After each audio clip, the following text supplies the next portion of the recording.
विधानसभा निवडणुकीपाठोपाठ महानगरपालिका स्थानिक स्वराज्य निवडणुकीत देखील लाडक्या बहिणी भाजपा शिवसेना महायुतीला साथ देणार असल्याचं दिसतंय।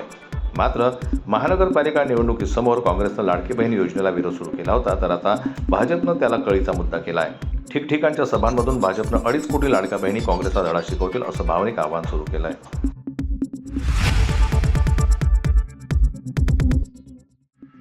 अवघे काही तास प्रचाराला राहिल्यानं रविवारी सुट्टीच्या दिवशी दिवसभर प्रचाराचा होहल्ला होता। रस्ते कल्याणमध्ये प्रचारांचा गलका तर कानठळ्या बसवणाऱ्या ध्वनीमध्ये असा कसा येत नाहीचा गजर सुरू होता। एकमेकांविरुद्ध घोषणा देत प्रचारात मुसंडी मारण्याचा विश्वासही उमेदवारांसह प्रचारात सामील कार्यकर्त्यांच्या चेहऱ्यावर दिसत होता। ढोल ताशे बॅनर घेतलेले कार्यकर्ते व हातुऱ्यात लपलेले उमेदवार हात जोडून मताची मागणी करत असल्याचं दिसून आलं।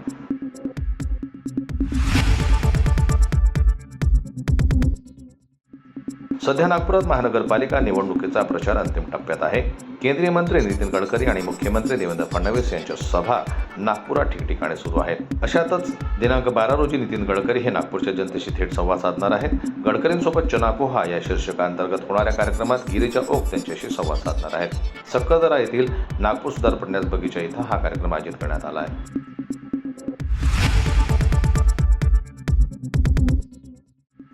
महानगरपालिका निवडणुकीसाठी एकत्र आलेले माजी मुख्यमंत्री उद्धव ठाकरे, मनसेचे प्रमुख राज ठाकरे यांची एकत्र सभा रविवारी झाली।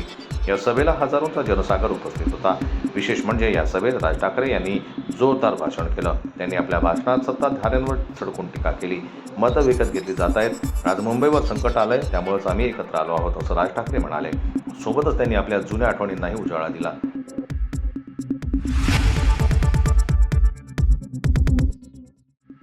11 जानेवारी रोजी मुख्यमंत्री देवेंद्र फडणवीस यांची मुलाखत आयोजित करण्यात आली। यावेळी त्यांनी पुण्याचा विकास, पुण्याची मेट्रो, पुण्याचे रस्ते यासारख्या अनेक विषयांवर भाष्य केलं।